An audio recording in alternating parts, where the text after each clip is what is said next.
Notre histoire se déroule dans la ville d'Evelstein, un endroit à l'allure très médiévale. Y vit un homme âgé connu de tous comme le vieil homme fier. Malgré son nom, il ne pouvait utiliser que la magie une étoile et vivait dans les quartiers pauvres. Le vieil homme prétendait être un archimage mais était toujours irrité et se disputait même avec les enfants qui jouaient.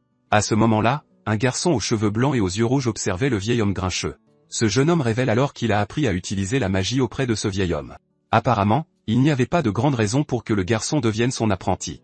Le vieil homme avait juste besoin d'un disciple pour flatter son ego. Pendant ce temps, le jeune homme avait besoin de connaissances pour devenir plus fort. Les saisons passèrent alors et l'entraînement du garçon continua sans s'arrêter. Un jour, le maître regarda son élève s'entraîner avec une aura bleue autour de lui. Le garçon aux cheveux blancs se concentra et libéra une grande quantité de mana. Surpris par cela, le vieil homme se demanda si le garçon avait déjà compris le flux de mana. Avec ses yeux rouges brillant intensément, le protagoniste montra un talent absurde. Il tendit alors la main et créa une puissante lumière bleue avec son énergie. Juste après, le garçon lança un sort qui prit la forme d'une épée de lumière. L'attaque vola rapidement et frappa un mur en bois de plein fouet. Après le sort puissant, le jeune homme était épuisé tandis que son maître l'observait. Le vieil homme fut choqué par ce qu'il vit et eut des sueurs froides. Même en faisant des corvées pour le vieil homme, notre protagoniste restait déterminé à apprendre. Même avec son talent, le jeune homme est devenu un mage une étoile en seulement un an d'entraînement. Mais le vieil homme disait que ce n'était rien, car les nobles atteignaient 3 étoiles avant leur majorité. Il disait qu'un roturier comme le garçon n'atteindrait jamais ce niveau et abandonnerait à 2 étoiles. Le maître disait toujours que la lignée était toute et que les efforts du garçon étaient inutiles. À cela, le protagoniste se demanda si le vieil homme disait cela par jalousie pour des choses qu'il ne pouvait pas accomplir. Cette nuit-là, le garçon resta longtemps aux côtés de son maître près du feu de camp. Le lendemain, une forte pluie se mit à tomber sans cesse sur la ville. Et quand le jeune homme rentra chez lui, il trouva son maître sans vie sur le sol. Le corps du vieil homme était couvert d'échymoses, il avait donc clairement été attaqué. Au début, il pensa que le vieil homme s'était battu quelque part et avait fini par perdre. Mais plus tard, le garçon découvrit que son maître avait en fait été attaqué par les gardes. Suite à cela, le jeune homme enterra le corps du vieil homme dans une tombe peu profonde avec une croix en bois. Apparemment, le maître avait été surpris en train de tenter de prendre un livre de magie 2 étoiles dans l'entrepôt. Il ne comprenait pas pourquoi le vieil homme ferait cela et à ce moment-là, un écran bleu apparut. Ce vieil homme qui parlait tant de lignée noble a fini par faire quelque chose d'impensable. Le système indiqua qu'il avait maîtrisé les bases et pouvait maintenant choisir son école de magie principale. 4 ans passèrent et le garçon révéla qu'il n'était pas réellement de ce monde. Pendant ce temps, il rencontra une femme très douée nommée Katia Flammard. Elle venait d'une famille noble en faillite et était une mage 3 étoiles recherchée par les mercenaires. Elle a donc commencé à travailler pour une compagnie et à enseigner la magie aux jeunes garçons. Notre protagoniste a appris beaucoup de choses de Katia, qui était une mage 3 étoiles. Un jour, il discutait dans une taverne appelée les Larmes de Beldern. La femme dit qu'il est naturel pour un mage d'avoir des ambitions et que le jeune homme nommé Derek a du talent. Mais elle l'avertit qu'une avidité excessive ne ferait que retarder ses réussites futures. Le protagoniste aux cheveux blancs fut d'accord avec son maître et dit qu'il s'en souviendrait. Ensuite, la mage demanda à son élève de fermer les yeux et de se concentrer pour sentir le mana. Elle lui a demandé de sentir l'origine et le flux de l'énergie et de manifester tout ce qu'il imaginait. Suite à cela, le garçon obéit à son professeur et libéra une puissante aura bleue de son corps. Le maître réalisa qu'il avait une quantité absurde de mana et un contrôle très stable. À ce moment-là, les yeux du garçon brillèrent d'une teinte violette alors que l'énergie circulait. La femme fut impressionnée par la quantité de puissance qu'il libérait d'un seul coup. Soudain, une grande explosion se produisit à l'extérieur de la taverne, surprenant tout le monde. Les gens à l'intérieur paniquèrent et se demandèrent ce qui se passait. Le garçon fut également surpris par l'agitation et regarda ses mains sans rien comprendre. Voyant cela, son maître lui attrapa rapidement la main pour tenter de le calmer. Elle dit alors au jeune homme de ne rien dire et de simplement la suivre hors de l'endroit. Dehors, des gardes se rassemblaient car ils avaient entendu la forte explosion provenant de là. La mage conduisit alors son élève à travers une ruelle pour éviter de rencontrer les soldats de la ville. Le jeune homme continuait de suivre la femme, ne comprenant pas ce qui venait de se passer. À ce moment-là, elle s'arrêta et dit au garçon d'écouter attentivement ce qu'elle allait dire. Le garçon accepta et attendit attentivement les paroles de son maître. La femme expliqua que les nobles sont sensibles à leurs privilèges et que la magie est le plus grand de tous. Elle continua en disant que le pouvoir inné est une bénédiction réservée à la noblesse et que les quelques roturiers qui atteignent ce niveau y consacrent leur vie entière. Suite à cela, la mage révéla qu'il avait utilisé un sort d'illusion 2 étoiles appelé hallucination auditive. Ainsi, à 14 ans, il devint un mage 2 étoiles et le système confirma sa nouvelle compétence. Après cela, Katia continua à lui enseigner divers sorts et à lui parler de la haute société. Un an passa et la femme dut partir, laissant le jeune homme derrière elle. Apparemment, la famille du comte Elvesté l'avait nommée préceptrice privée. C'était une offre que la mage ne pouvait tout simplement pas refuser. Être un professeur de magie pour une famille noble de ce calibre était une bénédiction pour n'importe qui. En guise de cadeau d'adieu, elle laissa un livre de magie 2 étoiles pour le garçon. Le protagoniste prit alors le livre que son maître lui avait donné et commença à étudier seul. Un an plus tard, il apprit 2 autres sorts 2 étoiles par lui-même. Avec un regard déterminé, le jeune homme montra qu'il n'allait pas s'arrêter là. À 16 ans, il n'avait aucune intention de s'arrêter et un homme l'interpella dans la taverne. L'homme demanda au garçon quel genre de travail il cherchait. Il révéla alors que c'était une demande de la famille du grand-duc du Plaine. Le jeune homme fut surpris et se demanda pourquoi une famille aussi importante les solliciterait. Mais l'homme dit que l'important est que la famille du Plaine dépense l'or comme de l'éau. Il dit que s'ils pouvaient établir un lien avec eux, ils auraient plus d'opportunités à l'avenir. Le jeune homme demanda alors ce qu'il voulait que la compagnie fasse. L'homme répondit qu'il avait juste besoin de chasser quelques monstres à la périphérie du Grand-Duché. Notre protagoniste trouva cela très suspect et devint pensif au sujet du travail. Sur ce, il refusa de faire le travail et l'homme lui cria d'attendre. Le garçon aux cheveux blancs dit qu'il ne fait pas de travaux suspects et d'appeler quelqu'un d'autre, mais le maître de guilde se plaignit qu'il avait besoin d'un mage et qu'ils sont rares de nos jours. Le jeune homme se demandait toujours pourquoi ils auraient besoin d'un mage pour chasser quelques monstres. Le garçon aux cheveux blancs se retourna alors, agacé par l'insistance de son patron. Pour le convaincre, l'homme offrit une pièce d'or comme paiement initial. En voyant l'argent, le jeune homme sembla reconsidérer la proposition de son patron. À ce moment-là, un gentleman avec un monocle et une moustache apparut sur scène. Avec lui se trouvaient 2 femmes, une plus âgée et une encapuchonnée. Le maître de guilde présenta alors le garçon à ses nouveaux clients. Mais le vieil homme dit qu'un enfant qui n'a même pas eu sa cérémonie de passage à l'âge adulte ne vaut rien. Le patron essaya de défendre le jeune homme en disant que c'est le mage le plus doué qu'il connaisse. Ignorant l'homme, le vieil homme dit qu'il devrait partir car il ne confierait pas la mission à un enfant. Sur ce, les clients se retournèrent et commencèrent à marcher vers la sortie de la taverne. Cependant, la femme encapuchonnée semblait avoir d'autres projets et regarda en arrière. Elle s'approcha alors du garçon aux cheveux blancs et l'appela pour discuter. Ils partirent ensuite pour le Grand-Duché de Duplaine pour commencer la mission. Là, le jeune homme commença à affronter les gobelins en utilisant sa puissante magie. Avec ses yeux rouges brillants, il montra sa détermination au combat. Il vainquit les monstres avec aisance et sans montrer aucune pitié. Un des gobelins tenta d'attaquer le garçon par derrière avec une hache improvisée, mais l'attaque de la créature verte ne fut pas de taille face à la vitesse du jeune homme. Avec un regard froid, le protagoniste acheva le dernier monstre de la horde. Ensuite, il utilisa un sort électrique pour s'occuper des corps des monstres. Une fois tout terminé, le jeune homme informa l'officiel que le travail était fait. Le vieil homme et la femme observèrent la scène sans montrer beaucoup de surprise. La fille encapuchonnée commenta alors qu'il s'était occupé d'eux tous très rapidement. De retour à la taverne, le garçon aux cheveux blancs rencontra un autre membre de la guilde. La fille blonde l'accusa d'être devenu le petit chien des nobles. Elle cria que même s'il était des roturiers, il ne devrait pas s'abaisser pour la noblesse. La jeune femme demanda alors combien il l'avait payé pour qu'il jette sa fierté. Le maître de guilde leva un doigt et la fille se mit en colère, pensant qu'il s'agissait d'une pièce d'argent. Mais avec un sourire malicieux, l'homme révéla qu'elle se trompait. Il dit alors qu'il s'agissait en fait d'une pièce d'or et la fille fut choquée. Sur ce, la jeune femme les supplia de la laisser ramper devant eux aussi. Cette nuit-là, le jeune mercenaire réfléchit aux événements de la journée. La fille qui avait causé la scène était maintenant évanouie tandis que le patron posait des questions sur le travail. Le jeune homme aux cheveux blancs répondit que ce n'était pas grand-chose et qu'il avait juste chassé quelques gobelins. Mais le garçon révéla alors que les 3 clients mentaient en fait sur tout. Surpris par la révélation, le maître de guilde ne comprit pas la situation. Il expliqua qu'un fonctionnaire noble devrait avoir de la jeunesse et des compétences sociales, mais le vieil homme n'avait ni l'un ni l'autre. Et la femme qui prétendait être une servante avait les mains trop propres pour quelqu'un qui fait des travaux pénibles. Alors qu'il était sur le point de parler de l'apprenti de l'inspecteur, son patron l'interrompit en l'appelant par son nom. Le jeune homme regarda alors son supérieur avec une expression sérieuse sur son visage. L'homme dit qu'ils sont des mercenaires et qu'ils ont juste besoin de faire le travail et de prendre l'argent. Bien que méfiant, le garçon fut d'accord avec les paroles de son patron et accepta la situation. Le patron termina en disant que dans la nature, seule la survie compte et que le reste ne vaut rien. Le lendemain, ils retournèrent au Grand-Duché de Duplaine pour finir le travail. Le jeune homme informa les clients que la zone était dégagée et que les gobelins ne reviendraient pas avant un moment. Le travail terminé, le maître de guilde interrogea le vieil homme sur le paiement final. À cela, le client remit 2 pièces d'or brillantes en récompense du service. L'homme s'enthousiasma pour l'argent et montra les 2 pièces d'or au garçon. Voyant cette scène, l'homme au monocle se racla la gorge pour attirer leur attention. Il dit qu'il apprécie grandement les compétences du jeune homme et aimerait faire une nouvelle demande. Le maître de guilde intervint alors dans la conversation et demanda ce qu'il voulait de son subordonné. L'homme révéla que le grand-duc offrait 15 pièces d'or pour le travail, laissant tout le monde sous le choc. L'homme au monocle demanda alors si le jeune homme accepterait la nouvelle mission. Sans hésiter une seconde, le garçon aux cheveux blancs accepta la proposition. Sur ce, ils prirent une calèche et partirent pour la résidence du grand-duc. Bientôt, ils arrivèrent au manoir de la famille Duplaine, un endroit immense et luxueux. Le maître de guilde fut impressionné par la taille de la résidence noble. Avant d'entrer, le vieil homme dit qu'il devait se présenter formellement à eux. Il révéla que son nom est Delin et qu'il est le majordome en chef du domaine. Le maître de guilde devint nerveux, ne sachant que faire dans cette situation.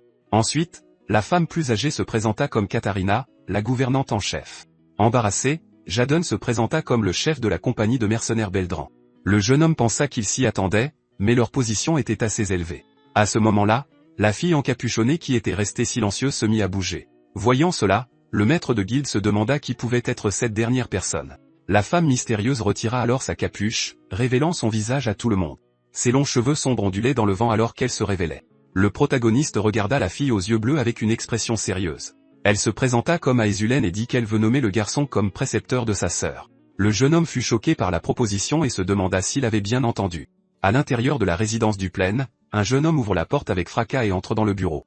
Il fait alors irruption dans le bureau et crie sur son père nommé Valérian. Le garçon se précipite, attirant l'attention de son père et de son frère blond. Le grand-duc dit alors à son fils, Raeg, de se comporter avec dignité en sa présence. Agacé, le jeune homme dit que celle qui a besoin de dignité est Diala alors qu'il soutient une servante. La jeune femme pleure désespérément parce que cette Diala est allée trop loin et lui a fait du mal. Le frère blond dit alors à Raeg de se taire car ils étaient au milieu d'une conversation, mais le jeune homme l'ignore et dit que plus de 10 serviteurs ont démissionné le mois dernier. Il demande alors combien de temps son père continuera d'ignorer cette fauteuse de trouble. Le frère blond se lève, agacé par l'attitude de Raeg, et crie son nom. Alors, l'homme aux cheveux clairs dit à son frère d'arrêter de faire une scène et de partir. Le garçon aux cheveux sombres reste silencieux un moment avec une expression sérieuse. Il dit que même si Diala est inutile, ils ont toujours Aesulène pour l'avenir. Raeg déclare alors qu'il est temps de se débarrasser de la fille gênante, mais le grand-duc retire calmement ses lunettes et dit que ce n'est pas à lui de décider. Le jeune homme révèle qu'il a déjà trouvé un monastère pour elle et que ce serait mieux pour la famille. Furieux des paroles de son fils, le père le saisit brutalement par la tête. D'un mouvement rapide, le grand-duc claque la tête de Raeg sur son bureau. Avec un regard menaçant, l'homme plaque son fils contre le bureau en bois. Même s'il est blessé, le jeune homme dit que le moment venu, son père devra décider. Le grand-duc fixe son fils d'un regard froid et menaçant après l'altercation. Pendant ce temps, Aesulène et notre protagoniste arrivent enfin dans la pièce principale. La fille demande alors si le jeune mage a déjà entendu parler de sa sœur, Diala, avec un sourire mystérieux. Elle dit que sa sœur n'est pas très connue du public. À ce moment-là, les grandes portes du bureau s'ouvrent et ils entrent dans la pièce. À l'intérieur, ils trouvent Raeg avec un visage blessé et son frère blond. L'homme aux cheveux clairs salue Aesulène et lui demande comment s'est passé son séjour. La jeune femme répond avec un sourire qu'elle a vécu confortablement, grâce à ses soins. Puis le frère aîné dit que Raeg est blessé et qu'ils pourront parler plus tard. Avec ses yeux rouges, le protagoniste observe toute la situation en silence. L'homme blond place un tissu sur la tête de Raeg pour soigner sa blessure. Le garçon aux cheveux blancs continue d'analyser l'étrange dynamique de cette famille. Puis il remarque la servante qui était avec Raeg en train de pleurer dans un coin de la pièce. Le jeune mercenaire devient pensif, essayant de comprendre ce qui se passe là-bas. De retour au bureau, le grand-duc dit qu'il est heureux de connaître sa fille aussi. Aesulène le remercie et présente le garçon comme le nouveau précepteur de magie de Diala. Le patriarche de la famille met alors ses lunettes et fixe le jeune homme aux cheveux blancs. La fille dit que puisqu'il est occupé, ils vont quitter la pièce maintenant. Mais avant qu'ils ne partent, le grand-duc dit au nouveau précepteur de magie de rester. Le protagoniste se retourne, ne comprenant pas de quoi le noble veut lui parler. Dans le bureau, l'atmosphère devient tendue alors que le grand-duc et le jeune homme se regardent fixement. Calmement, le chef de la famille du Plaine commence à écrire sur un morceau de parchemin à son bureau. Il commente alors que le garçon est très jeune et lui demande s'il a 16 ans. Le protagoniste aux cheveux blancs confirme son âge au noble par un simple oui. L'homme l'interroge sur ses compétences et le jeune homme dit qu'il utilise la magie une étoile. Avec un sourire en coin, le grand-duc se met à rire de la réponse du garçon. Il dit que l'humilité n'est pas toujours une vertu et qu'il sait que le jeune homme ment. Voyant qu'il a été découvert, le garçon aux cheveux blancs reste simplement silencieux. Le noble libère alors son aura et le jeune homme réalise qu'il est un mage 5 étoiles. Le mercenaire s'excuse, mais le seigneur dit qu'il comprend, car avoir trop de talent peut être une mauvaise chose. L'homme commente qu'à en juger par ses vêtements et son âge, le jeune homme ne ressemble pas à un tuteur de magie. Sans hésiter, le garçon aux cheveux blancs révèle qu'il est en réalité un mercenaire. Le noble dit qu'il fait confiance au choix de sa fille et qu'il l'autorisera à entrer dans l'annexe. Il le congédie, mais le jeune homme l'interrompt pour poser une dernière question. Le grand-duc autorise alors le garçon à dire ce qu'il veut savoir. Le jeune homme dit que son devoir en tant que mercenaire est de s'assurer que Dame Diala apprenne la magie. Il explique que la mission est de faire entrer la jeune fille dans la haute société. L'homme demande alors pourquoi le garçon lui énonce des évidences. À cela, le jeune homme révèle qu'il a en fait une requête très sérieuse à formuler. Le grand-duc est intrigué par l'audace du garçon et attend d'entendre sa requête. Pendant ce temps, ailleurs, une assiette est violemment jetée par terre. Au bruit, la servante pousse un cri de stupeur et se recroqueville de peur. La servante s'excuse à plusieurs reprises, mais la jeune fille la traite avec un grand mépris. La jeune noble dit alors à la servante de ficher le camp et la menace de ne plus jamais se montrer. Dans une autre pièce, le maître de guilde demande à Aesulène pourquoi elle a choisi ce garçon. Il dit que de nombreux tuteurs feraient la queue pour ce travail et que ce serait difficile pour un roturier. La jeune femme révèle qu'elle a déjà essayé les tuteurs les plus célèbres, mais qu'ils l'ont tous abandonné. Elle poursuit en disant que le maître du jeune homme était un noble en faillite, donc il a beaucoup appris. Pour cette raison, la jeune fille pensait qu'il pourrait guider sa sœur Diala avec bienveillance. L'homme rit alors et dit que Aesulen doit apprendre à mieux cerner les gens. Il lui rappelle que le garçon a grandi dans la rue et n'a pas survécu uniquement grâce à la gentillesse. La jeune noble est surprise par les paroles de l'homme et semble reconsidérer son choix. À ce moment, notre protagoniste est guidé dans le couloir par un majordome. Le jeune homme aux cheveux blancs s'approche alors d'une grande porte en bois. Sur ce, il lève la main pour frapper à la porte de la chambre. Le garçon frappe alors 2 fois à la porte, attendant une réponse de l'autre côté. Ne recevant aucune réponse, il reste là, silencieux, un instant. Voyant que personne ne répond, le jeune mercenaire décide d'ouvrir la porte lui-même. En entrant dans la pièce, il salue la personne assise à l'intérieur. Il se présente alors comme Derek à la jeune fille aux cheveux bruns assise à la table. La jeune fille aux cheveux blonds, qui se révèle être Diala, dit au jeune homme d'approcher. Obéissant à l'ordre, le garçon aux cheveux blancs se dirige vers la noble. À ce moment, la jeune femme esquisse un sourire malicieux et semble avoir un plan en tête. Soudain, elle lui jette quelque chose au visage et il ne peut l'esquiver à temps. En conséquence, le jeune homme est complètement trempé d'une eau sale et dégoûtante. La jeune fille se met alors à rire et dit qu'elle pensait qu'un rat d'égout était entré. Elle l'humilie en disant qu'à la réflexion, il ressemble vraiment à un rat d'égout. La jeune noble saisit alors une chaise à proximité pour s'en servir comme appui. Grâce à elle, elle monte sur une petite table pour être plus grande que le garçon. Puis la blonde verse un seau d'eau sale sur la tête du nouveau tuteur de magie. Le mercenaire reste là, en silence, tandis que l'eau coule sur son visage. La jeune fille se plaint de ne plus avoir d'eau et regrette de ne pas pouvoir l'humilier davantage, mais le jeune homme lève la tête et la fixe d'un regard froid et effrayant. En voyant cette expression, la jeune fille est choquée et reste sans voix un instant. Énervée, elle essaie de lui donner un coup de pied, mais le garçon lui saisit fermement la jambe. Le jeune homme s'agenouille alors devant la noble, tenant toujours fermement son pied. La jeune fille se met en colère d'avoir été touchée et insulte le mercenaire aux cheveux blancs. Elle se couvre alors le nez et se plaint qu'il pue à cause de l'eau sale. Malgré l'humiliation, le jeune homme continue de fixer la noble sans montrer la moindre émotion. La jeune fille s'appuie alors sur la table et semble se préparer à poursuivre l'humiliation. La noble continue l'humiliation et dit au rat d'égout de rester à sa place. Nous retournons alors à la conversation du jeune homme avec le grand-duc dans son bureau. Le chef de la famille du Plaine regardait par la fenêtre en réfléchissant à la situation. Avec une expression sérieuse, l'homme plus âgé écoutait les paroles du mercenaire. Le garçon dit que le problème de Diala n'est pas simple et fait une demande au seigneur. Avec ses yeux rouges, il demande quelle autorité le noble lui accordera. Le grand-duc fixe alors le jeune homme aux cheveux blancs, analysant sa demande audacieuse. De retour au présent, le visage de la jeune fille blonde est rouge et elle est sous le choc. Apparemment, le jeune homme a perdu patience et a donné une claque ferme à la noble gâtée. Il la regarde ensuite de haut avec une expression froide et sans regret. Choquée, la jeune fille porte une main à son visage, incapable de croire ce qui vient de se passer. Les yeux rouges brillants, le mercenaire dit à la jeune femme de se lever. À ce moment, il se souvient d'une conversation d'il y a 3 ans avec son maître. À l'époque, il avait demandé à Katia que faire avec un élève très têtu. La mage a répondu qu'elle essaierait de comprendre et d'accueillir ce type d'élève, mais le garçon trouve la réponse trop idéaliste et s'interroge sur les pires cas. Le maître explique que si la communication échoue, un point de départ différent est nécessaire. D'un air sérieux, elle révèle que la méthode consiste simplement à utiliser la peur à son avantage. De retour dans la chambre, la blonde est toujours par terre, complètement effrayée par ses actions. Le jeune homme lui dit alors de traiter les autres avec respect et de se lever maintenant. La noble gâtée se relève alors du sol pour essayer de se tenir debout après la leçon. Pleine de colère, elle se jette sur le jeune mercenaire en essayant de riposter. La jeune fille crie qu'un roturier comme lui n'a pas le droit de toucher une noble, mais le garçon perd complètement patience et lui donne une autre claque pour la faire taire. Il dit ensuite qu'il n'aura pas non plus à se répéter 2 fois pour elle. Avec un sourire effrayant, la noble ne semble pas comprendre ce qu'il dit. Alors, elle appelle le majordome et accuse le jeune homme d'avoir fait du mal à une dame de la noblesse. À cela, le majordome en chef et les servantes accourent et lui demandent si elle va bien. Le vieil homme gronde le garçon et dit que le grand-duc découvrira ce qu'il a fait, mais imperturbable, le jeune homme aux cheveux blancs sort simplement un parchemin qu'il gardait. Il révèle que le grand-duc lui a donné pleine autorité sur l'éducation de la jeune fille. Le majordome prend le document et est choqué de voir le sceau officiel de la famille sur le papier. La jeune noble est également surprise et ne comprend pas ce qui se passe. Cette nuit-là, le manoir du Plaine semblait calme, mais l'agitation n'était pas encore terminée. Le frère blond, Valérian, court dans les couloirs avec Raeg qui essaie de le calmer. Il fait alors irruption dans une des chambres en criant et en appelant le mercenaire qu'il a engagé. À l'intérieur, le jeune homme aux cheveux blancs lisait calmement un livre dans son lit. Valérian crie, lui demandant comment il ose poser la main sur Diala, mais Raeg le retient de force. Calmement, le tuteur répond que c'est quelque chose qui a été autorisé par le grand-duc lui-même. Raeg dit alors à son frère que leur père l'a permis et qu'il est l'invité des Aesulen. Valérian dit alors au jeune homme de venir avec lui et dit à Raeg de ne pas s'en mêler. Le frère aux cheveux noirs dit que Diala avait besoin d'une leçon et que Valérian n'en fera pas trop. À cela, Le protagoniste observe les deux frères avec une expression sérieuse. Raek se demande pourquoi son frère blond protège autant cette fille sans espoir. Dans une pièce sombre, quelques vieilles poupées sont assises par terre près de la porte. Valérian invite alors le jeune homme à entrer dans l'ancienne chambre de sa sœur Diala. Il explique que c'était sa chambre dans la maison principale et qu'elle est restée intacte depuis. Le protagoniste aux cheveux blancs observe une peinture inachevée sur un chevalet.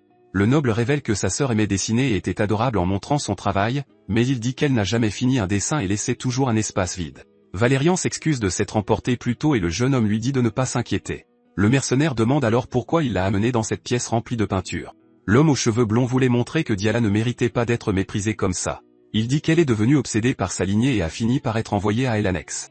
Maintenant, Valérian veut les empêcher de l'envoyer dans un monastère et ramasse quelques livres. Sur ce, le frère aîné supplie le jeune homme de sauver sa sœur Diala. Mais le protagoniste remarque quelque chose dans les livres et demande au noble d'attendre un moment. Il dit que d'après les notes dans les marges, la jeune fille n'a pas complètement abandonné la magie. Le jeune homme demande si ce sont des livres de l'école des régulations et Valérian confirme. Le mercenaire devient pensif avec cette nouvelle découverte et semble avoir un plan en tête. Le jeune mercenaire observe alors l'une des peintures de paysages dans la chambre de la jeune fille. Sur ce, il prend l'un des livres de théorie qui s'y trouvait et semble prendre une décision. Puis il dit qu'il va essayer son nouveau plan et tend le livre au frère de la noble. Cette même nuit, l'annexe du grand manoir était complètement silencieuse et sombre. Dans sa chambre, la jeune Diala dormait paisiblement dans son lit sans rien remarquer d'inhabituel. Mais soudain, un seau d'eau très froide est violemment jeté pour la réveiller. La jeune fille se réveille alors en hurlant désespérément, de l'eau glacée sur tout le visage. Le nouveau tuteur demande d'un regard froid si elle était sérieuse en dormant. Confuse et très agacée, la noble demande si le mercenaire est devenu complètement fou. Il la saisit alors par le bras et dit qu'ils doivent aller quelque part d'important. Le garçon la traîne dans le couloir alors qu'elle crie au serviteur de l'arrêter sous le clair de lune. Le jeune homme fait sortir la noble du manoir par la force. Il la traîne le long d'un chemin de terre loin de la résidence de la famille Duplaine. Arrivé à un endroit isolé, le tuteur la jette violemment sur le sol en terre. La jeune fille crie avec colère et demande pour qui il se prend pour oser lui faire la leçon. Le jeune homme lui demande si elle veut entendre un fait intéressant et elle devient confuse. Avec un sourire, il révèle qu'il ne va pas lui apprendre la magie et qu'il aime juste malmener les nobles. Choqué par la révélation, la jeune fille lui demande ce qu'il vient de lui dire. Il continue en disant qu'être tuteur n'est qu'une excuse pour ses plans maléfiques. Puis le mercenaire se rapproche et dit que c'est une excuse pour s'occuper de nobles comme elle. Sur ce, il tire son épée et dit que les cris des nobles sont plutôt beaux. La jeune fille, effrayée, lui demande s'il pense qu'il s'en sortira comme ça. Avec un sourire, il répond que oui, car elle va dans un monastère et personne ne la croirait. Le mercenaire dit que dans le pire des cas, il peut payer de sa vie, car celle d'un roturier n'a aucune valeur.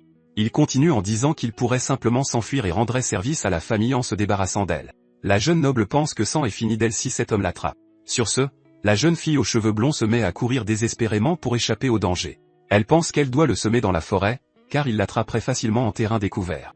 La jeune femme connaît bien la forêt et prévoit de rentrer chez elle par ce chemin, mais elle finit par trébucher. Elle pense alors que c'est lui qui a des problèmes, mais soudain quelque chose attire son attention. Une énorme boule de feu apparaît dans le ciel, illuminant toute l'obscurité de cette nuit. Le jeune homme aux cheveux blancs lance alors le puissant sort en direction de la forêt. Surprise, la jeune fille se retourne et réalise que c'est un sort de boule de feu. Le tuteur de magie tient la sphère de feu avec un air sérieux et déterminé. Avec un sourire malicieux, le mercenaire montre qu'il ne plaisante pas. Sur ce, la puissante magie de feu vole rapidement vers la jeune fille effrayée. Le reflet des flammes brille dans les yeux de la noble alors que l'attaque se rapproche. Avec un cri de terreur, la jeune fille est projetée en arrière par l'impact de l'explosion. Une grande explosion de feu se produit juste derrière elle, détruisant tout aux alentours. Tombée au sol et en panique totale, la jeune noble peine à croire ce qu'elle a vu. Avec un sourire effrayant, le mercenaire dit qu'il a manqué son tir exprès. La pleine lune éclairait la nuit alors que la poursuite continuait à travers la forêt sombre. Pour cette raison, la jeune noble a couru désespérément pour essayer de sauver sa propre vie. Sur son visage, la jeune fille affichait un mélange de peur et de détermination à s'échapper. Mais dans un moment de distraction, elle a fini par trébucher sur une racine d'arbre sur son chemin. Suite à sa chute, la jeune fille blonde est tombée lourdement sur le sol en terre, incapable de se protéger. Tombée et épuisée, elle pouvait à peine se tenir debout et ne faisait que fixer ce qui venait vers elle. Soudain, une puissante flèche d'énergie bleue est apparue et a filé à grande vitesse. Avec un regard concentré, le tuteur de magie a préparé sa prochaine attaque sans aucune hésitation. Puis la flèche d'énergie est passée juste à côté de la noble qui était allongée sur le sol. La jeune fille était sous le choc et n'a pas pu réagir après avoir vu l'attaque magique passer si près d'elle. Le mercenaire a alors loué ses mouvements et a dit qu'il était difficile de croire qu'elle était restée dans l'annexe. À bout de souffle, la jeune fille le fixait en silence, complètement confuse. Puis elle s'est levée et a recommencé à courir dans la forêt pendant que le jeune homme la regardait.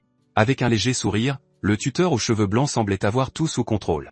La noble se demandait combien de temps elle continuerait à courir et si elle parviendrait un jour à s'échapper de cet endroit. Soudain, elle a semblé avoir une grande prise de conscience et a cessé de courir un instant. Pendant ce temps, le garçon a utilisé sa magie sur une flaque d'eau le long du chemin. Il a ensuite observé la piste dans la forêt sombre que la jeune fille blonde suivait. Le jeune homme a confirmé que c'était la forêt qu'il avait vue dans les peintures et où elle avait l'habitude de jouer. Il a compris qu'elle ressentait l'énergie de la nature et la transférait dans ses peintures. Ses yeux rouges brillants, il semblait avoir compris exactement ce qui se passait. Puis la jeune fille, fatiguée de courir, a jeté une pierre à la tête du mercenaire. Mais le jeune homme aux cheveux blancs a simplement dégainé son épée calmement pour se défendre. D'un geste rapide, il a coupé la pierre en deux sans aucune difficulté. La noble était alors sous le choc et totalement effrayée par l'habileté du tuteur.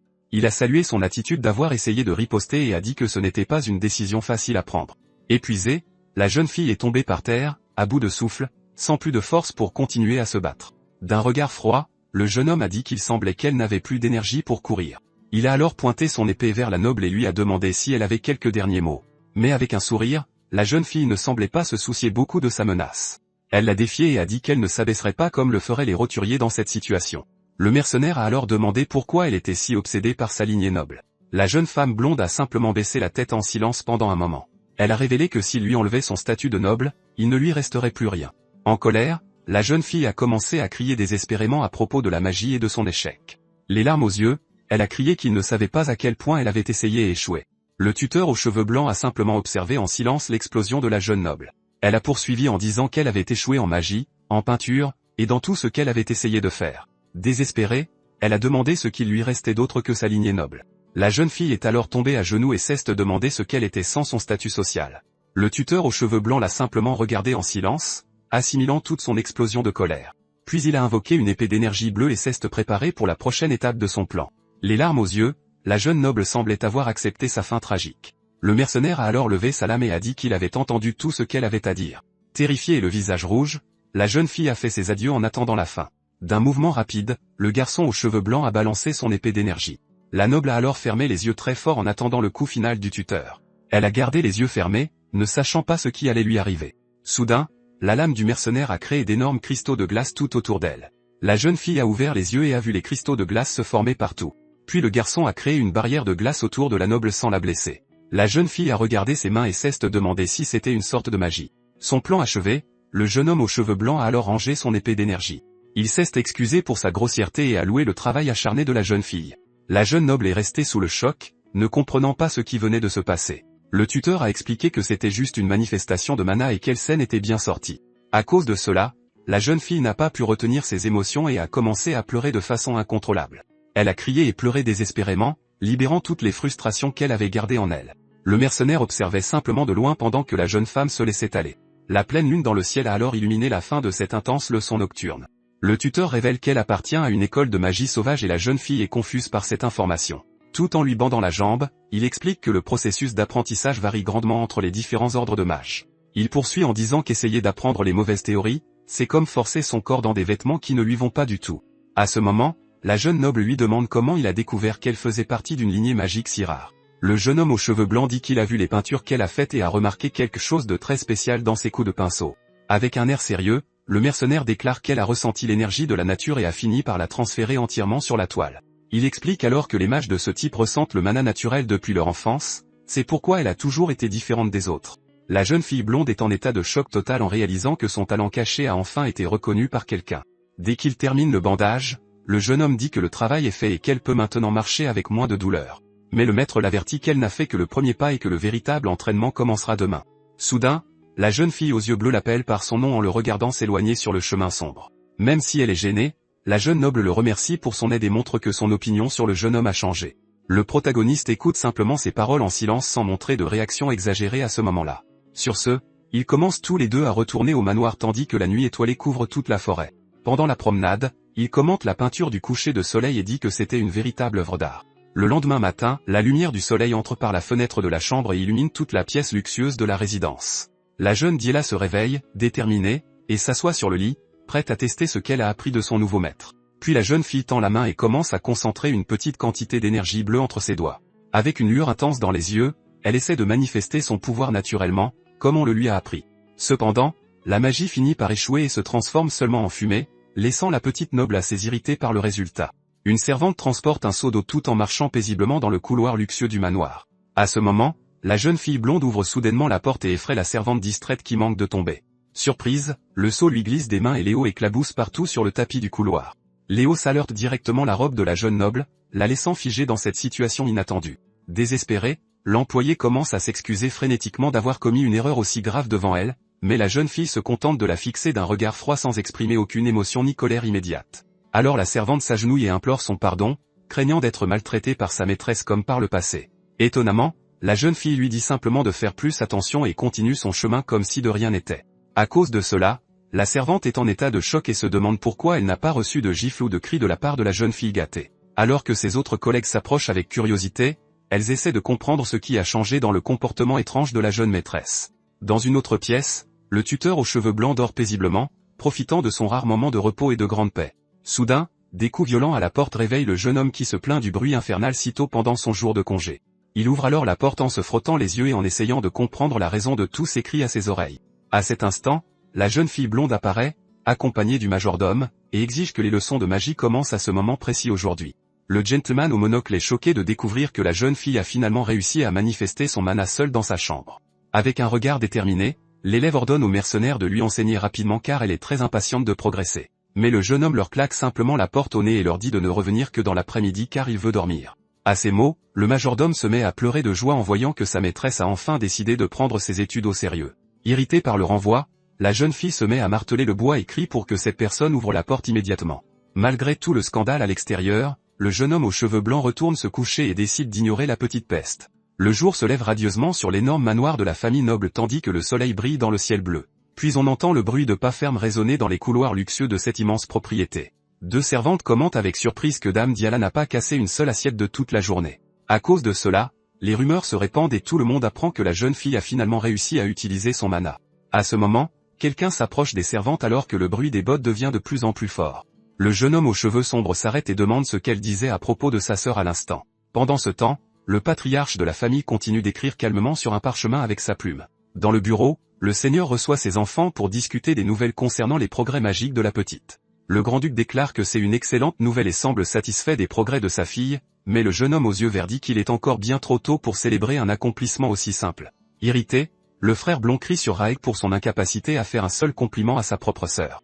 À cet instant, le père observe la dispute de ses fils avec un regard sérieux et très attentif derrière ses lunettes. Il se souvient que la jeune fille a causé de nombreux problèmes par le passé et qu'il ne devrait pas annuler son voyage au monastère.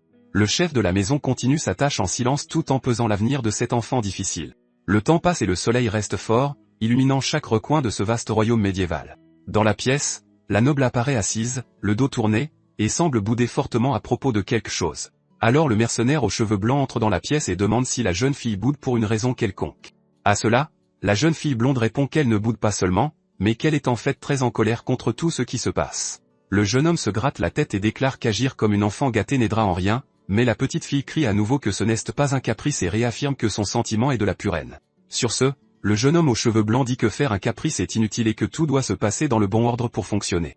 Mais la jeune fille blonde crie de colère et déclare qu'elle ne fait pas une crise mais montre qu'elle est très irritée contre lui en ce moment. Le mercenaire la fixe alors d'un regard sérieux et froid tout en maintenant sa posture calme face à la révolte de la jeune fille. Il dit alors qu'il va appeler ça un caprice de toute façon et laisse la petite noble totalement sans voix face à sa moquerie. À ce moment, le jeune homme aux yeux rouges pose sa main sur la chaise alors qu'il se prépare à donner une leçon importante. Sur ce, il explique par sa propre expérience que l'utilisation excessive de mana en une seule fois peut provoquer un épuisement total du corps d'un mage.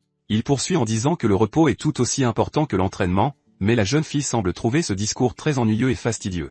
Remarquant son découragement, le professeur lui demande si elle préfère une méthode beaucoup moins ennuyeuse pour apprendre les choses maintenant. Puis il se souvient du moment où il a utilisé des flammes et son épée pour effrayer la jeune fille et montrer qui commande vraiment ici. Se souvenant de ce moment de pure terreur, la noble commence à avoir des sueurs froides et sent un frisson parcourir tout son corps. Elle change rapidement d'attitude et dit qu'elle n'a besoin de rien de radical et préfère continuer avec la méthode normale à la place. Sur ce, le maître commence à expliquer qu'après avoir maîtrisé le flux d'énergie, apprendre les sorts d'une étoile sera très facile pour elle. Il révèle que l'école sauvage n'a pas de règles strictes et se concentre sur la liberté, ce qui est parfait pour ceux qui apprennent par eux-mêmes. Le jeune homme déclare que ce style correspond très bien à sa personnalité, ce qui rend la jeune fille blonde assez curieuse de ce compliment soudain. À cela, le tuteur explique que son esprit libre a une grande synergie avec ce type de magie et que son sang noble aide beaucoup. La jeune fille reste silencieuse un bref instant, le temps d'assimiler ces paroles aimables qu'elle n'avait jamais entendues de personne auparavant. Les joues rouges, elle se demande si elle possède vraiment un talent spécial pour les arts mystiques à ce moment-là. Le jeune homme confirme que la création d'un mur de glace du premier coup prouve son potentiel, et elle demande si elle est un véritable génie. Mais il l'avertit bientôt qu'il y a une énorme différence entre avoir du talent et être un vrai génie, et la conversation se poursuit par la fenêtre. Pendant ce temps, à l'extérieur, le frère aux cheveux sombres observe tout en étant caché et écoute le dialogue entre les deux dans la pièce. À ce moment, le jeune homme aux cheveux sombres grogne avec irritation en réalisant que sa sœur progresse réellement et montre une grande insatisfaction. Le lendemain, le soleil brille intensément sur l'énorme manoir tandis que la lourde routine d'entraînement se poursuit sans interruption sur toute la propriété. Sur ce, la jeune fille court dans la pièce et dit à son maître qu'elle peut manifester le pouvoir mais ne peut pas contrôler la direction du sort. Peu après, elle l'interrompt pendant son repas et se plaint d'avoir essayé d'utiliser l'élément de glace, mais que la sensation était très étrange et différente de ce à quoi elle s'attendait. Un autre jour, la petite noble continue de poursuivre le tuteur dans les couloirs et crie qu'elle sent l'énergie circuler, mais d'une manière totalement incorrecte. Au coucher du soleil, la jeune fille blonde trouve enfin le mercenaire se reposant près d'un arbre et lui demande ce qu'il fait là, seul. Irritée, la jeune fille se plaint qu'il devrait être près de l'annexe et lui demande s'il pense que son père lui a donné le livre juste pour qu'il puisse paresser. Très calmement, le jeune homme aux cheveux blancs répond que le grand-duc lui a prêté le matériel précisément pour qu'il puisse étudier en paix. Mais la jeune fille ignore la réponse et déclare qu'elle a enfin réussi à faire fonctionner le flux de mana et lui demande de vérifier rapidement le résultat. Pendant ce temps, le frère blond nommé Valérian observe la vue depuis la fenêtre de son bureau et semble pensif quant à l'avenir de la famille. À ce moment, les portes s'ouvrent et le tuteur aux cheveux blancs entre dans la pièce, répondant à l'appel urgent du futur patriarche de la maison noble. Le noble salue l'invité et lui demande de s'asseoir car ils doivent avoir une conversation très sérieuse sur les événements récents. Assis face à face, l'homme blond demande comment se porte sa sœur et montre une grande inquiétude pour le comportement de la petite. Honnêtement, le protagoniste déclare qu'elle a beaucoup progressé, mais qu'il faudra encore du temps avant qu'elle puisse maîtriser les sorts de base. À cela, le frère aîné révèle que leur mère reviendra bientôt de voyage et prévient que l'atmosphère dans le manoir va changer radicalement. Il l'avertit que la matriarche est une personne difficile et que de nombreux nobles n'acceptent pas de voir un roturier occuper un poste aussi important dans la résidence. Avec un regard attentif, le mercenaire dit qu'il se souviendra de cet avertissement important et demande si l'homme blond a autre chose à dire. Le futur patriarche reste silencieux un bref instant, semblant choisir les mots justes pour conclure son raisonnement avec le jeune homme. Il se lève alors et explique que sa mission en tant que successeur est de protéger tous les membres de la famille et d'être toujours sincère avec chacun d'eux. Mais l'homme blond soupire et commente que comprendre le cœur humain est une tâche très complexe et que la réalité n'est jamais aussi simple qu'il y paraît. Le jeune homme aux cheveux blancs demande où le noble veut en venir avec tout ce discours étrange. À ce moment, le frère blond lève le poing et semble très ému en se souvenant du passé de la famille. Il révèle avec une grande tristesse que la petite Diala ne veut plus jouer avec lui comme avant. Le mercenaire observe le drame de l'homme avec une expression de quelqu'un qui ne comprend rien à ce qui se passe. L'homme blond continue son histoire en disant que sa sœur était comme un ange parfait quand ils n'étaient encore que des enfants. Pendant que le noble fait sa scène, le protagoniste boit simplement son thé calmement, sans se soucier de ses pleurs. Puis l'héritier demande s'il y a un moyen pour lui de regagner l'affection de la petite, mais le tuteur se demande pourquoi on le consulte sur une affaire si personnelle et étrange. Soudain, la voix de la jeune fille résonne dans le manoir alors qu'elle crie désespérément en cherchant son maître de magie. L'homme ignore la question précédente et montre qu'il a appris à fabriquer des poupées à la main avec l'un des serviteurs de la maison. Il montre un jouet à l'allure très effrayante et demande ce que le jeune homme pense de cette étrange œuvre d'art. En voyant l'objet bizarre, le protagoniste demande si le noble essaie de jeter une malédiction sur quelqu'un maintenant. Vexé par la réponse, l'homme blond se met à pleurer et devient très sensible aux critiques sévères du mercenaire. Sur ce, la scène se déplace à l'extérieur de la luxueuse résidence. Sous un ciel bleu très clair ce jour-là, une femme élégante apparaît dans le hall principal et déclare qu'elle a entendu de très bonnes choses sur le jeune homme aux cheveux blancs. Avec un sourire en coin, elle commente qu'ils ont réussi à engager un maître de magie très compétent pour la famille noble. La dame se présente comme étant Mariella et dit qu'elle a l'intention d'envoyer un beau cadeau à la patrie du jeune homme.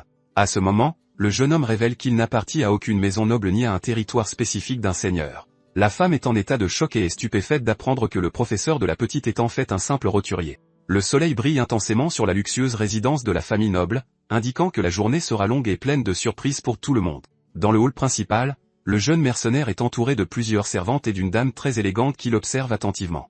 Avec un sourire en coin, la femme commente qu'elle a entendu de grandes choses sur les compétences du nouveau tuteur de magie de la maison. Elle se présente comme étant Mariella et dit qu'elle prévoit d'envoyer un beau cadeau à la patrie du jeune homme aux cheveux blancs. Mais calmement, le jeune aux yeux rouges répond qu'il n'appartient à aucune maison noble ni au territoire d'un seigneur spécifique. La dame est en état de choc et se demande si elle a bien entendu ce que l'invité vient de lui dire en face. Le protagoniste garde une expression sérieuse et déclare clairement qu'il n'est qu'un simple roturier. À cet instant, le visage de la femme se tord en une expression de pure horreur en découvrant les véritables origines du professeur.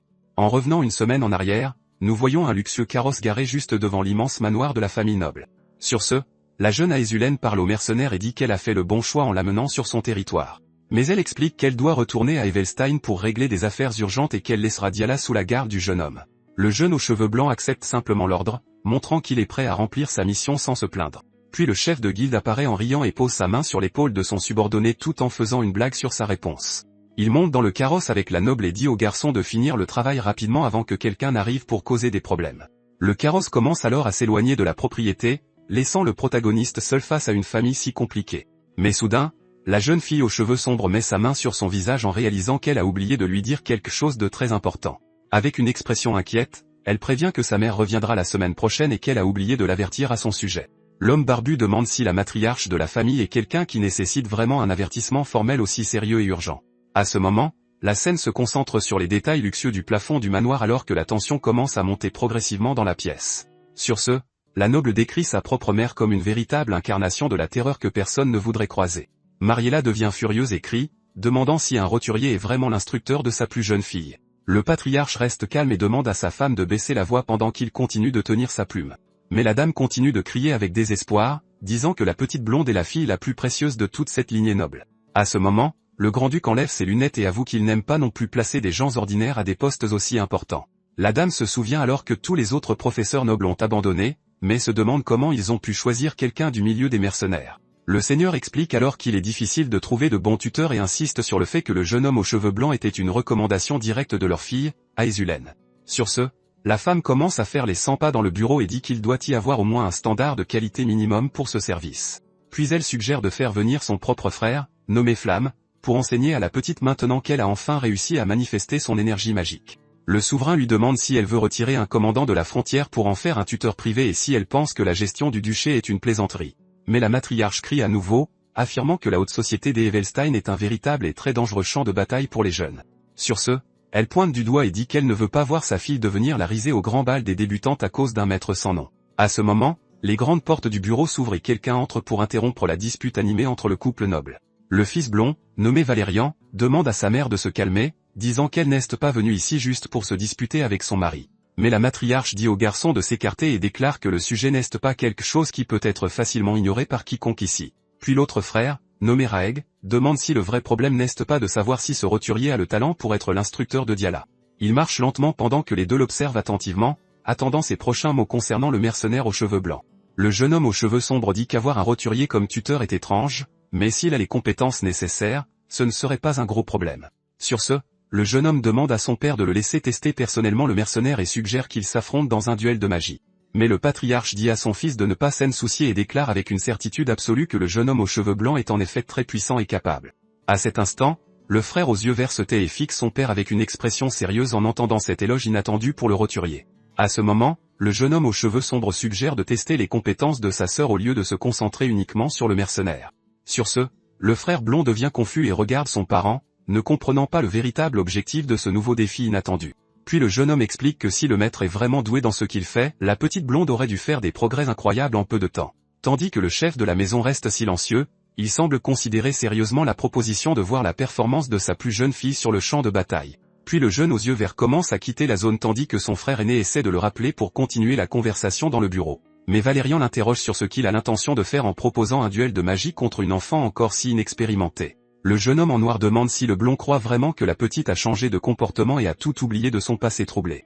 À ce moment, l'héritier déclare qu'elle est toujours leur seule sœur et que le lien du sang de la famille doit être protégé. Avec un sourire ironique, le frère cadet se moque du terme lien du sang, montrant qu'il ne ressent plus aucune affection pour la jeune fille. Il crie que le comportement de la jeune fille détruira le nom de la lignée noble desquelles sera présentée à toute la haute société. Face à ces mots durs, le frère blond s'inquiète et se demande si la haine de son frère pour la petite a un fondement réel et sombre. À ce moment, le jeune homme déclare que c'est elle qui a franchi la ligne la première et qu'elle devrait rester cachée du monde entier. Dans cette annexe, le futur patriarche regarde simplement son parent partir tout en sentant l'atmosphère à l'intérieur du manoir devenir de plus en plus tendue. Dès son départ, l'agitation dans le bureau se calme, mais l'incertitude quant à l'issue du duel reste dans l'air pour tout le monde. Pendant ce temps, un petit oiseau se repose sur une branche d'arbre à l'extérieur, indiquant qu'un nouveau matin a commencé à la luxueuse résidence. Soudain, la petite blonde fait irruption dans la chambre de son maître en criant, montrant qu'elle est très furieuse à propos de quelque chose qu'elle vient de découvrir. Le jeune homme aux cheveux blancs continue de lire son livre calmement et se demande quelle est la raison de tant de bruit si tôt dans sa chambre. Puis elle jette un parchemin officiel sur les pages que le jeune homme lisait pour attirer toute l'attention de son tuteur de magie. Avec un regard déterminé, la petite fille déclare que si elle perd ce duel de magie, le mercenaire sera immédiatement renvoyé de son poste au manoir. Malgré la menace, le jeune homme dit qu'il a déjà entendu que l'adversaire est un mage d'une étoile expérimentée et que le combat sera difficile pour elle.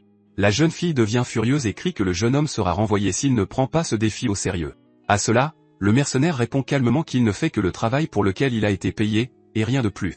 Il ajoute en disant qu'il a déjà reçu un important paiement initial, donc il ne se soucie pas beaucoup du reste. Sur ce, la jeune fille blonde est en état de choc et demande si son instructeur est sérieux à ce sujet.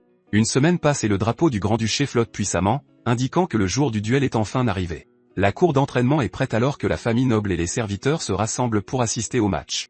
À ce moment, le patriarche marche avec autorité, accompagné de sa femme qui semble toujours assez irritée par tout cela. Le jeune homme aux cheveux blancs s'incline respectueusement et annonce que le seigneur et son entourage viennent d'arriver. Il conserve sa posture calme et professionnelle même en présence intimidante de tous ces puissants nobles. Le père observe le jeune homme et se demande s'il est si confiant pour une raison secrète. Assis sur son trône, le seigneur pense que quelqu'un avec un tel courage ne devrait pas être renvoyé rapidement. Des pas fermes résonnent dans la zone alors que l'adversaire s'approche du champ de bataille avec un regard mortel. Le frère aux cheveux sombres marche, sa cape flottant, montrant qu'il est prêt pour l'affrontement. D'un regard froid, il déclare que ce n'est pas un simple duel et qu'il a l'intention d'écraser sa sœur.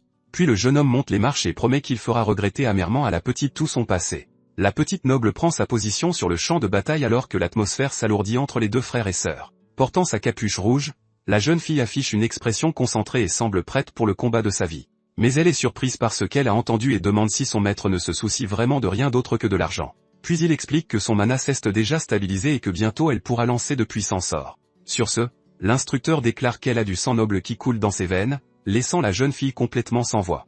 Il insiste sur le fait que l'école sauvage se concentre beaucoup plus sur l'auto-apprentissage que sur le fait de recevoir des leçons constantes de quelqu'un d'autre. Alors la fille crie, agacée, se demandant pourquoi le tuteur dit toutes ces choses étranges à ce moment précis. Le jeune mercenaire écoute simplement la petite fille se défouler avec une expression calme et très paisible sur son visage.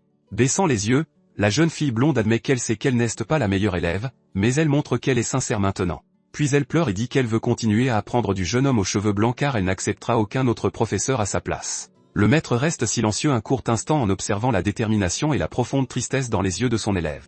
Sur ce, le jeune homme commence à enfiler son gant et mentionne qu'il n'a jamais participé à un duel formel de noble auparavant. Mais il déclare qu'il peut lui apprendre à gagner un vrai combat et demande si la petite noble veut vraiment la victoire aujourd'hui. À cette époque, tout le monde disait que la jeune Diala n'avait aucun talent pour la magie et que même des tuteurs célèbres avaient renoncé à elle.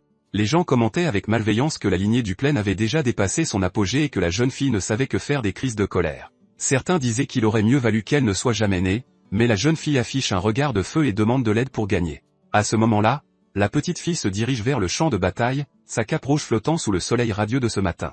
Il observe attentivement et réalise qu'elle n'est pas là en tant que sœur ou en tant que plus jeune fille d'une famille importante. La jeune fille prend sa position avec une lueur intense dans les yeux, car maintenant elle ne se voit que comme sa disciple et une véritable mage.